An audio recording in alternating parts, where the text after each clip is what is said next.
So I'm trying to document a little bit of my first boondocking experience out here in the San Bernardino Mountains. This is my little outdoor kitchen setup. In the morning I made coffee inside, had some fruit, and then now I decided to make up some pancakes, so I set up this little collapsible step stool that I actually bought to clean my solar panel. Just it makes it easier to clean my solar panel. Then I realized I can just set up the stove outside of the van. So just having fun, taking my time, having a leisurely breakfast and coffee this morning, and just really beautiful out here.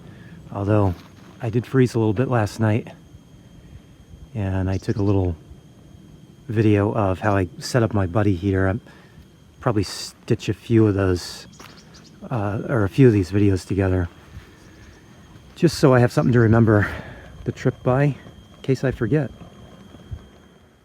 So I'm here at my first boondocking experience, and it is 41 degrees in the van, about 5 degrees Celsius, and I'm cold.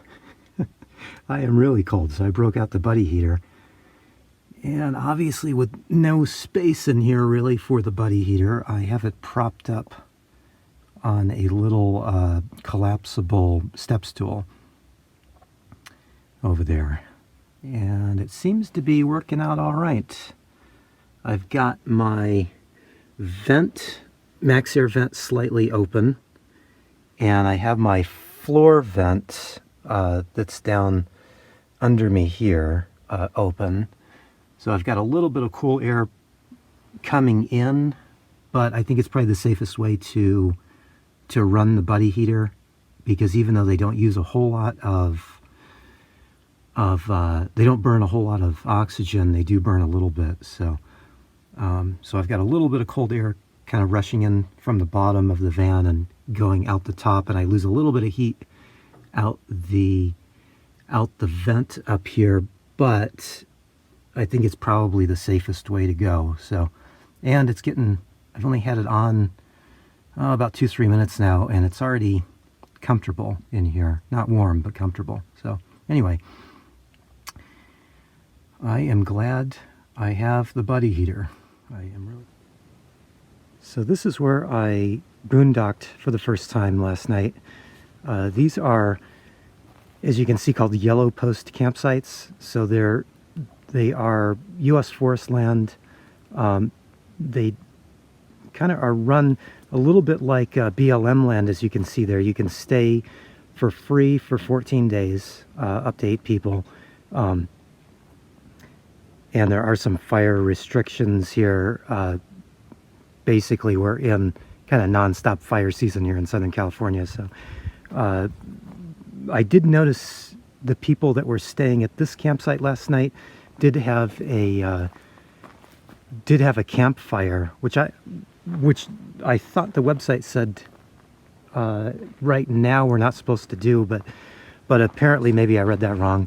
But this is the area. There's places to park here. There's another yellow post campsite just up the way. You see the little sign there at the left of the screen. And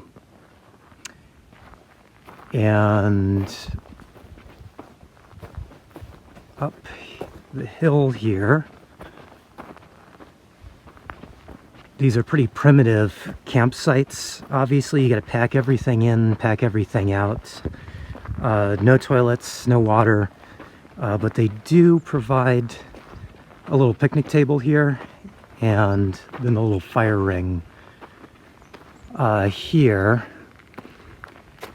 And look, there's the there's the sign saying no fires, but somebody had a fire going last night.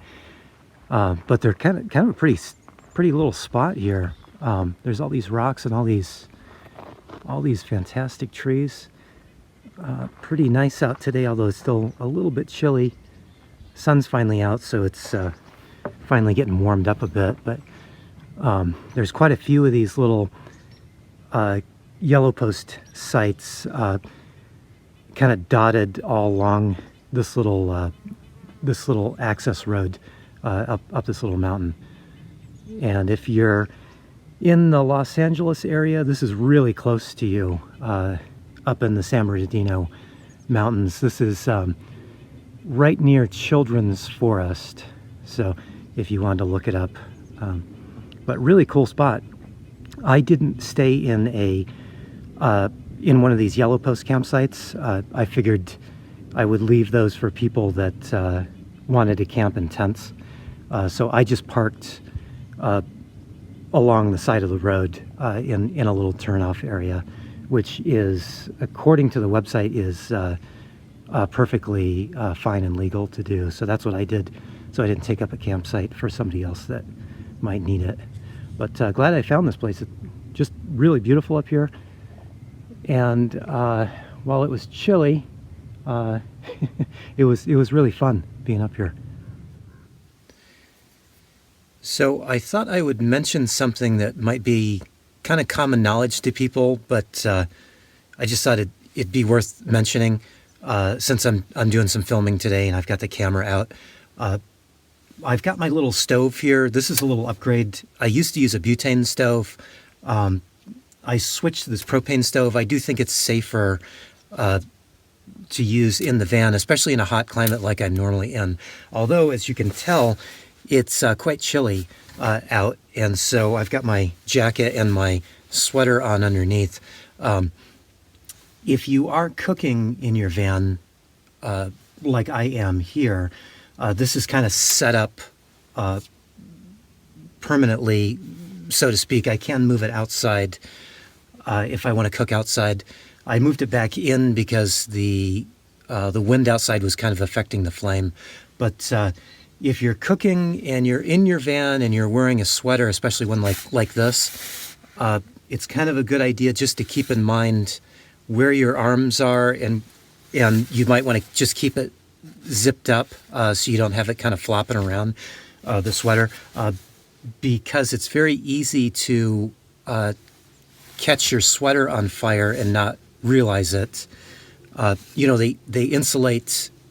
They insulate quite well, keeping the heat in, but they also keep heat out. And so if you did happen to get a little bit too close to the flame, you could light yourself up. So, and being that it's such a small space in here, and I realize most people have a bigger van and have a little more space, but it's still something to kind of keep in mind. Anyway, I just wanted to share that.